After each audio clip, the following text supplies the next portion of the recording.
Bonjour, bonjour. Je m'appelle Graça Nobre, thérapeute de bien-être et énergicienne. C'est dur pour moi, brésilienne. Donc aujourd'hui, je viens vous parler d'un sujet délicat.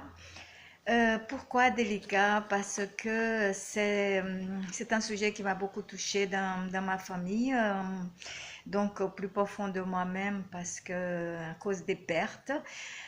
Donc c'est l'alcool. J'ai perdu pas mal de personnes dans ma famille alcooliques avec des problèmes, dont un neveu de 48 ans, mon frère de 58, son père d'ailleurs, et j'ai des personnes proches de moi qui malheureusement boivent et encore et malgré tout ils pensent pouvoir s'en sortir tout seul et malheureusement tout le monde sait que ce n'est pas le cas, qu'il faut de l'aide. Il faut de l'aide parce que la personne elle a tout simplement intoxiqué ses cellules. Ces cellules elles circulent dans le sang et elles restent dans cette rivière qui est notre sang, qui va et qui vient et qui circule. Et donc ces cellules malades, intoxiquées et on va dire alcooliques, elles restent dans le sang, elles ne partent pas. C'est-à-dire qu'on a trois façons d'éliminer l'alcool, donc les urines, la sueur, les selles, bon bref. Et nous avons malheureusement une quatrième qui reste et elle n'est pas éliminée. Donc elle reste dans le sang. Et c'est celle-là qui malheureusement cause des dégâts. Pourquoi elle cause des dégâts? Parce que tout simplement et bêtement, elles sont empoisonnées comme la personne d'ailleurs. Et donc par un moment donné, sans elles, sans cette substance qui vient les nourrir, elles sont un manque.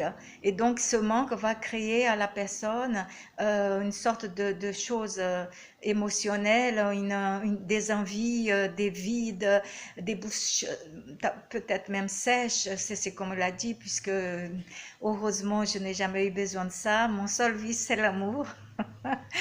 Et donc voilà, donc je parle de ça parce que c'est vraiment quelque chose qui me tient à cœur, parce que la souffrance des alcooliques sont souvent occultés par eux-mêmes d'abord et donc des fois ils manquent aussi de confiance en eux, mais aussi d'estime de soi et et je pense que c'est celui-là qui est le plus grave, parce que l'estime de soi, c'est une chose qui nous donne de la valeur, c'est une chose qui nous élève, c'est une chose qui nous fait que notre esprit est, soit bien, voilà. Et donc, si nous n'avons pas d'estime de nous, nous avons malheureusement un gros problème psychologique qui va malheureusement sortir un jour ou l'autre, et par d'autres moyens, par des maladies aussi, mais il n'y a pas que le psychologique qui va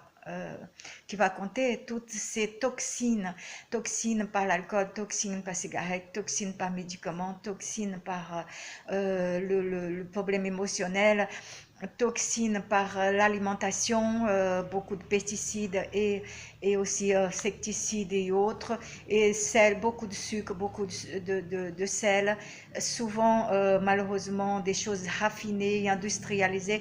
Tout ça malheureusement c'est un lot, une bombe. Les personnes ne sont pas conscientes de tout, déjà de tout ce qu'ils sont obligés de le prendre, obligés de subir déjà par le mode de vie qu'ils amènent, déjà sans faire attention à trop. Des fois, il y en a beaucoup de personnes aussi qui mangent trop de viande. Trop de viande, c'est aussi beaucoup de toxines, c'est aussi malheureusement amener aussi des acides uriques dans le corps qui va provoquer des douleurs. Bref, je suis un petit peu, peut-être, je fais un tableau un peu noir, mais c'est malheureusement la vérité et c'est malheureusement ce qui se passe. Mais si je suis en train de vous parler de ça, c'est que je fais des recherches pour justement aider ces personnes. Parce que je suis dans un groupe pour aider des personnes. Et un jour, il y a une personne qui a demandé qu'est-ce qui est bon pour l'alcoolisme. Cette personne a été traitée comme pire que de rien, quoi. Et je trouvais ça terrible. Et je pense que, sincèrement, les personnes, elles ont eu un moment de faiblesse dans leur vie, elles ont consommé alcool ou tabac, ou etc., ou même autre drogue, et on doit les aider, surtout si elles demandent d'aide. Parce que le pire, souvent dans ce cas, c'est des personnes qui ont un culte justement, parce que beaucoup de personnes qui sont alcooliques n'admettent pas. Et c'est là le gros du problème. Parce que si elle admettait qu'elle cherchait d'aide et qu'elles arriveraient à s'en sortir, si elle compterait le nombre de bouteilles qu'elles achètent comment dire, par mois, le nombre de parties qu'elles font pour justement pouvoir boire, trouver des choses et autres pour faire, aller dans des soirées, créer des soirées, des apéritifs, etc., pour justement pouvoir boire, trouver un prétexte pour boire. Donc, elles pourraient savoir qu'elles sont alcooliques, mais elles ne veulent pas. Surtout qu'une fois ces cellules, elles demandent de l'alcool, une fois qu'elles ont bu, en général, elle reste encore assoiffée. Et c'est-à-dire que la personne ne va pas se contenter d'un verre. Si elle se contentait de boire un verre, mais en général un apéritif, etc., elles vont boire 1, 2, 3, voire 4, voire plus d'alcool. Et elles sont complètement intoxiquées et elles ne voient pas. Et c'est horrible, c'est malheureux parce que ces personnes courent des risques terribles de maladies graves. Ces personnes courent des risques aussi d'être dévalorisées dans leur vie parce qu'elles peuvent à un moment donné perdre les pédales, ne plus se contrôler. Il y a beaucoup de choses à faire dans ce sens. Mais il est facile aussi de s'aider. Mais la première, je vous dis bien la première chose pour s'aider, il faut vouloir. Il faut décider dans sa tête, je n'ai marre de tout ça, je veux un corps sain, je veux maintenant prendre soin de mon corps, je vais le mettre des choses bonnes dans mon corps, je veux être bien, je veux prendre plaisir autrement que par cette... Voilà, tout ça, si la personne arrive à un moment donné à se dire, j'arrête, c'est-à-dire maintenant basta, et là elle a une chance. Mais ce n'est pas en disant la semaine qui vient, le mois qui vient ou pour la nouvelle an je vais arrêter. Ce n'est pas possible.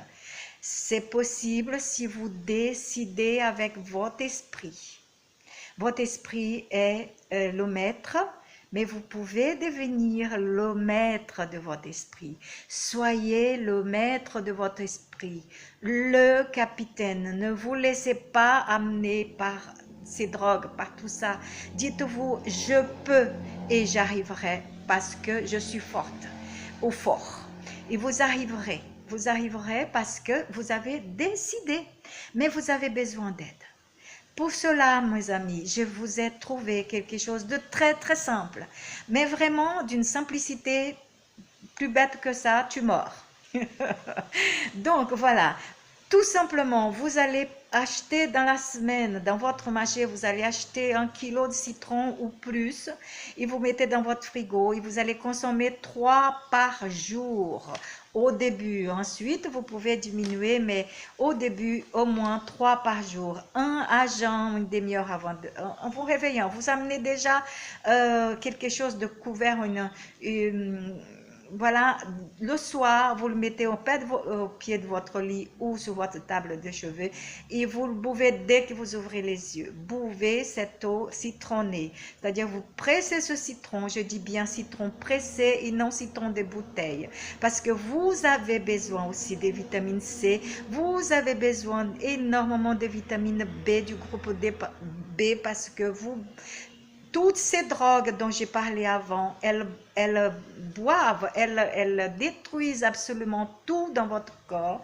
C'est-à-dire que le tremblement parfois, c'est manque de vitamine B parce qu'elles sont détruites par l'alcool, par le café, par la cigarette. Et donc tout ça, votre organisme devient faible, vous devenez fatigué, vous devenez démoralisé aussi. Et donc tout ça est conséquence malheureusement de ces drogues. Donc, 3 citrons pressés, ce n'est pas la mer à boire. 3 citrons pressés pour dépurer votre sang. Comme je vous ai dit, votre sang est une rivière qui circule. Donc, ce sang, on va dire dans sa tête, c'est une rivière qui est polluée. Donc, on va dépolluer cette rivière en prenant déjà ces citrons. Mais il y a une autre aide. C'est là aussi pareil. Le matin, après manger, comme vous voulez, vous pouvez le boire et avant le déjeuner, avant de vous coucher, c'est 3 fois aussi par jour. C'est très bête. On va soigner le mal par le mal. Vous en prenez 400 ml, 400 ml, tout comme ça. Donc, d'alcool de céréales. Céréales, ça peut être du blé, ça peut être de l'orge, ça serait bien de l'orge. Si vous le trouvez, le céréale de l'orge, ça serait merveilleux, l'alcool de céréales de l'orge. Donc c'est un des meilleurs. Sinon, faites de blé, même du riz, parce que vous allez prendre par homéopathie. C'est-à-dire que vous allez prendre 2 gousses d'ail, tête d'ail, vous allez les éplucher, vous allez les écraser avec un couteau bien écrasé, vous allez mettre dans une bouteille et dans cette bouteille, vous mettez l'alcool, la bouteille si possible opaque, vous le fermez, vous le laissez cette bouteille, si vous avez du soleil, laissez-la sur le soleil pendant un minimum 8 jours et ensuite mettez-la au frais. Et commencez, ce n'est pas la peine d'être au frais, c'est comme vous voulez, vous la gardez dans un endroit sûr pour que votre enfant ne vienne pas le prendre et vous le buvez, vous remplissez un petit flacon et vous allez prendre un compte-gouttes. Vous le prenez en pharmacie, ces petits flacons de compte-gouttes et vous allez donc faire des gouttes, des 30 gouttes. Vous mesurez 30 gouttes dans un grand verre d'eau et vous le buvez n'importe quelle heure de la journée. Et surtout quand vous sentez une envie de boire. Donc prenez cette eau, un grand verre d'eau, essayez de faire autre chose dans votre tête, essayez de penser à des bonnes choses. Essayez aussi de prendre le millepertuis. Le millepertuis, c'est un antidépresseur naturel, mais aussi quelque chose qui vous égaye le cœur. Donc, vous avez aussi quelque chose, c'est un truc astuce comme on dit, c'est-à-dire les huiles essentielles. Sentir les huiles essentielles, n'importe lequel, mais l'eucalyptus, la lavande, comment on appelle ça, la marjolaine, vous le mélangez, l'orange, vous le mélangez, vous faites un mélange de ces huiles essentielles, vous le sentez, vous massez votre nuque avec, surtout le soir pour bien dormir. Un petit thé aussi, tisane de camomille et marjolaine le soir pour vous dormir en paix. Voilà, donc toutes ces petites choses. La bouteille, vous la gardez et vous la consommez toute, même si ça dure 2 ans. Il faut faire une cure tout le temps pour que votre sang soit dépuré. Je ne veux pas dire que vous arrêtez tout de suite. Si jamais il y a une petite envie de temps en temps, vous pouvez le faire sans vous trop vous donner des coups en disant « oui, j'ai craqué », etc. Non, mais l'envie va en passant. Dites-vous bien que cette envie va passer, va passer, va passer. Et vous allez prendre ceci sans dire « oui, je suis en train de prendre parce que je fais une cure anti-alcool ». Non, vous le prenez tout simplement pour garder vos vitamines, par exemple. Voilà. Et autre chose, pour parler de vitamines, prenez la levure de bière, en tout. En tout, prenez la levure de bière. Il y a d'ailleurs une très très bonne recette avec la levure de bière et avec un autre céréale qui est merveilleux, qui est l'avoine. Vous prenez des petits pruneaux, des petits raisins, vous mettez à tremper, vous le mettez donc avec de lait d'amande, de lait de coco, de lait, ce que vous voulez, du lait végétal. Vous en mettez donc 4 cuillères d'avoine et vous mettez 2-3 de levure de bière dedans. Vous le faites ce mélange et vous en mangez le soir par exemple. C'est merveilleux, ça peut être, vous pourrez aussi mettre une banane, couper une banane avec n'importe quel autre fruit et vous en mangez, faites-en votre repas et vous verrez, c'est merveilleux. Voilà, je vous dis à très bientôt dans mon canal Grâce Noble, mieux vieillir. Non, c'est plutôt mieux, mieux vivre sa vieillesse. Si vous voulez plus de conseils, je vous embrasse fort et partagez cette vidéo avec qui vous en voulez aider. Aussi, des personnes qui en ont souvent dans leur famille aussi des problèmes, partagez-la, ça peut aider les gens et c'est bien de nous aider entre nous. Je vous embrasse fort et je vous aime. Bisous.